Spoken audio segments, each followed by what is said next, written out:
America में बवाल मचना शुरू हो गया है।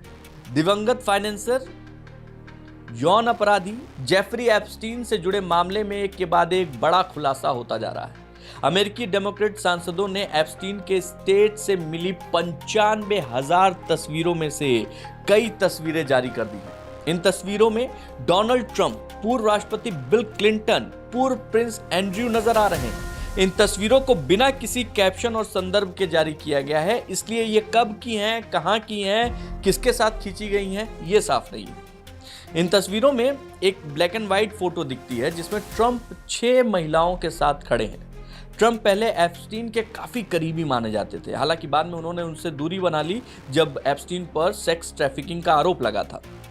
फोटो में Steve Bannon, Bill Gates, Richard Branson, Harvard के पूर्व अध्यक्ष लेरी समर्स और वकील एलन जैसे कई बड़े नाम और नजर आ रहे हैं। एक और तस्वीर है जिसमें ट्रंप ने मजाकिया अंदाज में कार्टून है, उस कार्टून के पास एक कटोरे में कॉन्डोम रखे गए हैं और उस पर लिखा हुआ है आई एम ह्यूज और नीचे ट्रंप का नाम भी लिखा हुआ है, मतलब ये कॉमेडी के अंदाज में लिखा हुआ है। क्लिंटन और एंड्रू ने सफाई दी है कि बिल क्लिंटन पहले स्वीकार कर चुके हैं कि एप्स्टीन के प्राइवेट जेट से वो यात्रा कर चुके हैं, लेकिन उनका कहना है कि उन्हें एप्स्टीन के अपराधों की जानकारी नहीं थी। वहीं प्रिंस एंड्रयू को एप्स्टीन से संबंधों के बाद अपने शाही पद और विशेषाधिकार को गंवाना पड़ा, हालांकि उन्होंने खुद पर लगे आरोपों से इनकार किया है। डेमोक्रेटिक नेताओं ने कहा कि ये तस्वीरें उन दस्तावेजों से अलग हैं जिन्हें अब न्याय विभाग को जारी करने के लिए मजबूर किया गया है। और क्या क्या डेमोक्रेट नेता हैं रॉबर्ट ग्रासिया, उन्होंने कहा कि ये समय है कि व्हाइट हाउस की ढकी चीजें सामने आए और पीड़ितों को न्याय मिले।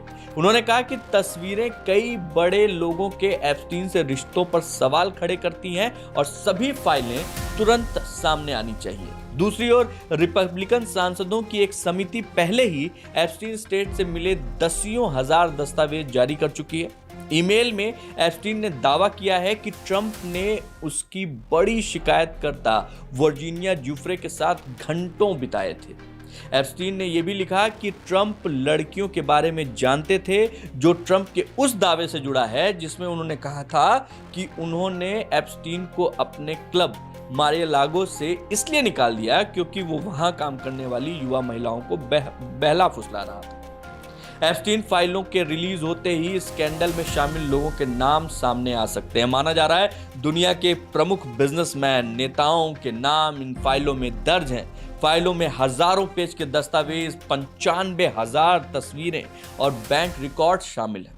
फाइलों में क्या क्या सामने आएगा ये भी जानते चलिए। सरकार को जनता को इन सारी चीज़ों के बारे में साफ साफ बताना होगा, जैसे कि ये बताना होगा कि दस्तावेज में कौन कौन से हिस्से काले किए गए हैं और क्यों किए गए हैं। ये भी बताना होगा कि किस तरह की सामग्री जनता के सामने रखी गई और किस तरह की सामग्री को रिलीज नहीं किया गया।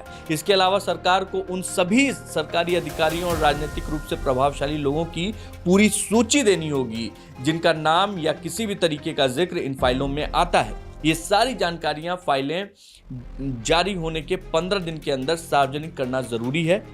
यह अभी भी साफ नहीं है कि वास्तव में कौन कौन से दस्तावेज सार्वजनिक किए जाएंगे और उनमें से कितना नया होगा।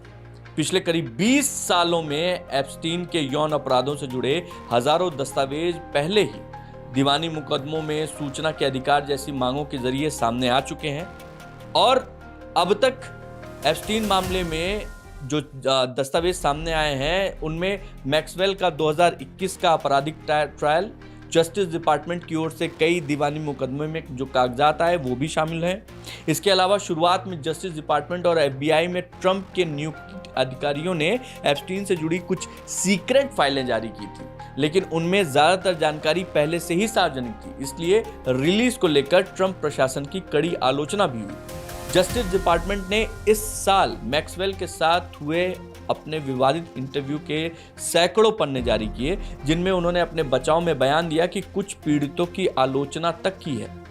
एप्स्टीन केस की पूरी कहानी क्या है वो भी आप जानते चलिए। इसकी शुरुआत हुई थी 2005 में, जब फ्लोरिडा में एक 14 साल की लड़की की मां ने पुलिस में शिकायत दर्ज कराई। इसमें कहा गया कि एप्स्टीन के आलीशान घर में उसकी बेटी को मसाज के बहाने बुलाया गया, लेकिन वहां पहुंचने के बाद उस पर सेक्स का दबाव डाला गया। जब उसने घर लौटकर यह बात अपने माता पिता को बताई तो उन्होंने तुरंत पुलिस को शिकायत की। तब पहली बार जेफरी एप्स्टीन के खिलाफ आधिकारिक शिकायत दर्ज हुई। पुलिस जांच के दौरान यह पाती है कि यह अकेला मामला नहीं है। धीरे धीरे करीब 50 नाबालिग लड़कियां सामने आई जिन्होंने एप्स्टीन पर ऐसे ही आरोप लगाए। पाम बीच पुलिस डिपार्टमेंट ने इस मामले को गंभीरता से लिया और कई महीनों तक छानबीन की। इसके बाद एप्स्टीन के खिलाफ क्रिमिनल जांच शुरू हुई। मामले में पता चला कि एप्स्टीन के पास मैनहट्टन और पाम बीच में शानदार विला है। एप्स्टीन यहां हाई प्रोफाइल पार्टियां करता है जिसमें कई बड़ी हस्तियां शामिल होती थी। एप्स्टीन अपने निजी जेट, जिसका नाम लॉलिता एक्सप्रेस है, उससे पार्टियों में कम उम्र की लड़कियां लाता था। वहां लड़कियों को पैसों गहनों की लालच देकर धमकाकर मजबूर किया जाता था। इसमें एप्स्टीन की जो गर्लफ्रेंड थी और उसकी पार्टनर भी वही थी, ग्लिसलीन मैक्सवेल, उसका साथ देती थी। हालांकि शुरुआती जांच के बाद एप्स्टीन को लंबे समय तक जेल नहीं हुई। उसका रसूख इतना था कि 2008 में उसे सिर्फ 13 महीने की सजा सुनाई गई, जिसमें वो जेल के बाहर जाकर काम भी कर सकता था। फिर मीटू मोमेंट का आया। मीटू मोमेंट का जो लहर आई साल 2009 में, जब जेल से वापस वो आ गया तो वो लो प्रोफाइल रहने लगा। और इसके 8 साल बाद 2017 में मीटू मूवमेंट आई थी और 2017 में अमेरिकी अखबार न्यूयॉर्क टाइम्स ने हॉलीवुड का एक प्रोड्यूसर हार्वे वाइनस्टीन के खिलाफ बहुत सारी रिपोर्ट छापी। इसमें बताया गया कि वाइनस्टीन ने दशकों तक अभिनेत्रियों, मॉडल्स, कर्मचारियों का यौन शोषण किया और इस घटना ने पूरी दुनिया में सनसनी फैला दी थी। आपको बता दें कि 80 से ज्यादा महिलाओं ने वाइनस्टीन के खिलाफ सोशल मीडिया पर मीटू मूवमेंट चलाया था। इसमें Angelina Jolie, Salma Hayek, Uma Thurman, Ashley Judd, बहुत सारे बड़े नाम शामिल थे। लाखों महिलाओं ने सोशल मीडिया पर मीटू लिखकर अपने शोषण की कहानियां शेयर की।